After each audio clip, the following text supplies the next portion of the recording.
growing up was filled with confusion for me. I was struggling with identity. I was struggling with religious identity and how I belonged to Islam and what that even meant. And I had a lot of questions about life, and it didn't seem like anyone could really answer any of those.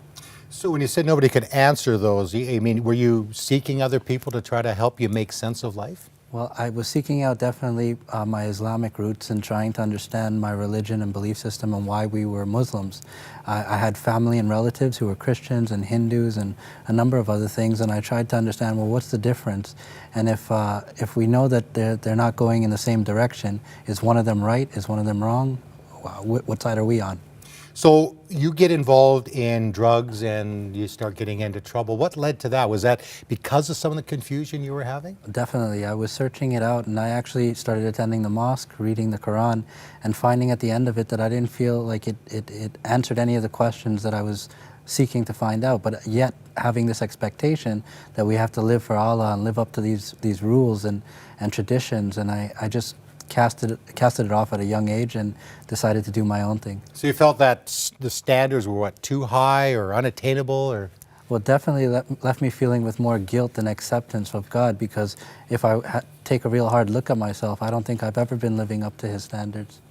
So you start getting into trouble. You even have the police show up at your door. What was some of the things going on at that time? Well, I guess that same acceptance that I was searching for, I started to try to find in friends. And one of the ways I did that was at a young age, I started robbing a local convenience store for chocolate bars and candies, and being able to give that away at school to my friends for free. And that'll gain you a lot of friends real quick. You were kind of like a Robin Hood, a little bit like that. So you continue going down this path. Eventually, you will actually try to kill somebody. At this point, I had been long on that road of just things getting worse and worse, and the crimes getting bigger and bigger. And by that time in 2004, I had been suppressing even my conscience about the things I'd been doing, and there was a lot of abuse at home and confusion in my own personal life that just led to me feeling like acting on my violence was a way to control what was going on. And time again, it showed that it was no answer at all, but at the time I really thought it was, and I thought that if I took control of the situation, that somehow they would bring about peace. I ended up almost killing a man. So tell me about that. I know it's a little bit hard for you to talk about, but he didn't die, but you stabbed him 9 times. By the grace of God, a person stabbed 9 times didn't die. At first it was definitely considered a second-degree murder because he died on the scene. I was in custody, and the police were presenting me with the charges, but he was put into a drug-induced coma and kept alive for 48 hours, and that's when he survived. Because he survived, the charges were dropped to aggravated assault. And so I got the very least for a federal sentence, which is 2 years plus a day. I mean, that in itself is amazing. So did you feel, okay, this could have gone a lot worse. I could be spending, the next 20, 25 years or maybe the rest of my life in prison. But he survives and you get quite a short sentence. Yeah, even looking back at it, I think more so now, having a lot more gratitude and appreciation for it than I saw back then, that I wouldn't even be sitting here right now had that man died.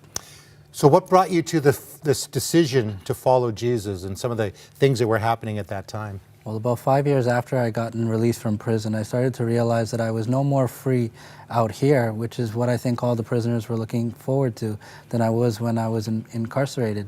And I started to look around and I realized that men and women have the same vices, some of them different vices, but we're all struggling in this way where there seems to be something we're attaining to that we don't quite have. And that desire started to kind of catapult me to searching out for a new kind of freedom, a freedom I ended up finding in Christ. How did you find it? Because somebody's watching and said, okay, found Christ. How did it happen? He actually found me. I had just made a decision to return to a church. It was one of the places where I felt like I had more answers than questions, and it was beginning to plant seeds in my life from the time that I committed the crime until now, which was about 7 years later, and that one day just all of those little seeds just came together and made sense of the story of the need for Jesus Christ's sacrifice on the cross and the significance of his sacrifice on the cross. Now, I'm meeting you today for the first time. I can't imagine you being a violent person. You're very gentle. I know that you love God, you love people. What did your family, did they see the difference in you, Raymond? Oh, actually, that's been one of the things that's created the most contention. When I was growing up and I was getting into all these different variety of troubles, my dad kind of saw it like boys will be boys, and he took it very well. But my mom and me were always butting heads. She expected more, she demanded more, and so we didn't get along very well. But when I came to faith, there was a complete switch. My mom was just so happy that anything changed me. Good. And my father, he was more enraged that I was professing Jesus Christ as Lord, that I was being objective about my belief that he was the only way. Because you left Islam. Yeah. So you're in prison, and then you come to Jesus, and now you work in prisons and explain the good news, the gospel, relationship with Jesus. Yeah, and it's more than just simply the gospel itself. Pointing people to Jesus is the beginning of the journey, but then walking with them along this journey, this time where people forget about them. They get, most of the prisons are on outskirts of the city. They take 2 hours in the least to travel to. So family and friends can't keep up relations. So having committed volunteers and being able to be a part of that training process to help them to be equipped to go out and minister to these men and women, that's been such a redemptive work in my life. Obviously, people are open, because you were telling me there was a graduation recently, what, for 8 of the fellas inside? Yeah, out in Edmonton, Max, we had a graduation request just sent for some Bibles to be sent out to present to these men and women for completing one of our programs, the Prisoner's Journey. I know, Prison Fellowship, Chuck Colson, amazing ministry. Last thing I'll ask you, Raymond, are people open? Because in Canadian culture, often the religious stuff, keep it away from us. Are people open to talking about spiritual things? I think this is one of the interesting things I found. When I was doing street evangelism, people had their phones, a little bit of money in their pocket, places to go, people to meet, and so there wasn't as much openness. And that's when I started praying, Lord, where do you want me? Where are people going to be open to this message where I can be fruitful? And that actually got me into the prison waiting rooms, which eventually led me to Prison Fellowship Canada.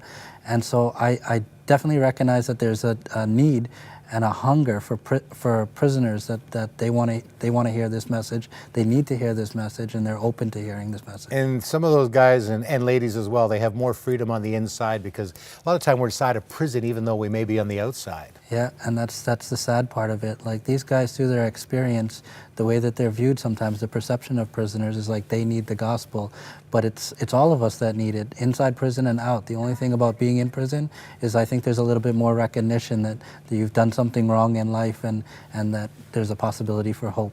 Okay, Raymond, well, thank you very much. You're a part of what we're doing at 100 Huntley Street, telling the lives of people that have had their lives transformed like yours, and now you're a part of seeing other lives get transformed as well. So thank you very much. Thanks for having me. And you know what? If you have never made that decision to follow Jesus, and you think, well, I don't even know if this is true, why don't you give it a try? Raymond did, I did. Many others have given that, at least being open to the message of the gospel of Jesus. So give us a call, 1-866-273-4444. Talk to a wonderful prayer partner, and it literally will change your life.